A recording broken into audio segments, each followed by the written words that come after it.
Morning came softly to the valley, light spreading like spilled cream, lingering along the ridges before slipping down into the fields. It's time. The world wasn't awake yet. Even the wind seemed undecided about Look in the moving. well! Only one figure disturbed the hush.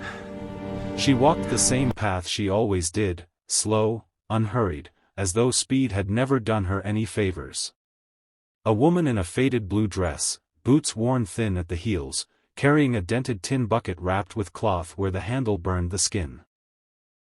Dust lifted under her steps, gentle and brief, then settled again.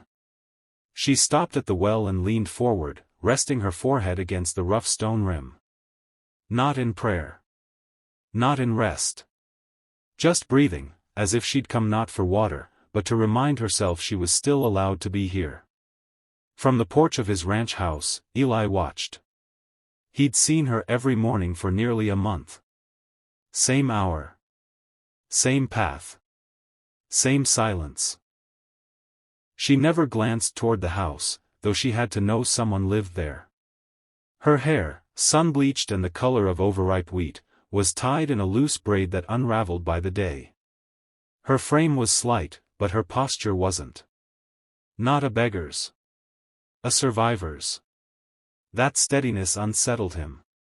She never asked for anything. Not water.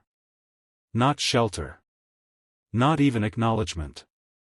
And Eli thought, somewhere between fixing fences and counting nails, that even God might overlook a soul who never learned how to ask.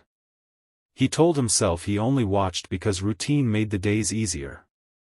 36 years had taught him that habit was safer than hope. He mended what broke, spoke when necessary, and measured life in chores instead of seasons. The last time he loved something, it had been buried. Then the rope snapped. The sound cracked sharp across the valley. Eli dropped the hammer without thinking. She froze, peering into the dark mouth of the well, listening for the echo of what she'd lost. Eli crossed the yard in long strides, gravel crunching beneath his boots. She looked up once, startled, but not afraid. They knelt together. Wordless. The rope had worn thin near the knot. The bucket was gone, swallowed by black water. Eli tested the line and pulled, hand over hand. She joined him, their fingers brushing once, just a flicker of warmth against years of calloused skin. When the bucket surfaced, dripping and scarred but intact, she smiled. Not at him. At the fact that something lost had returned. The storm came that night without warning. She arrived at his door soaked through, shoulders shaking, rain threading through her hair. Eli didn't ask questions. He only stepped aside. Inside, the fire caught slowly. She sat near it, silent, trembling, as though warmth were something she had to relearn. He poured coffee, thin, black, and left it within reach. "You didn't have to let me in," she said finally, voice barely more than breath. "Didn't seem right," he replied, eyes on the window, "to let the rain decide who gets to live." The silence that followed wasn't empty. It breathed. Her name was June. She told him only the edges of her story. A husband who left debts behind. Men who collected fear like coin. Work that paid in scraps. Nights slept where fences met the stars. She didn't cry. Eli noticed that most of all. He offered her work. A spare room. Meals. Not pity, practicality. The ranch needed hands. She nodded once, quiet but sure. That was how it began.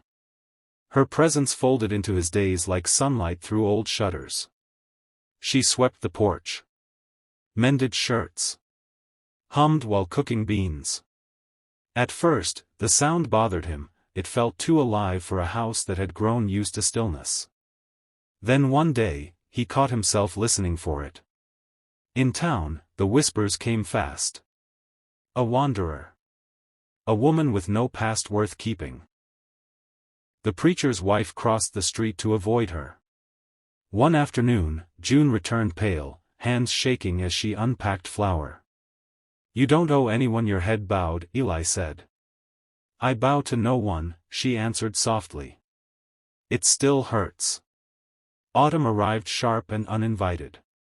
And with it, the past.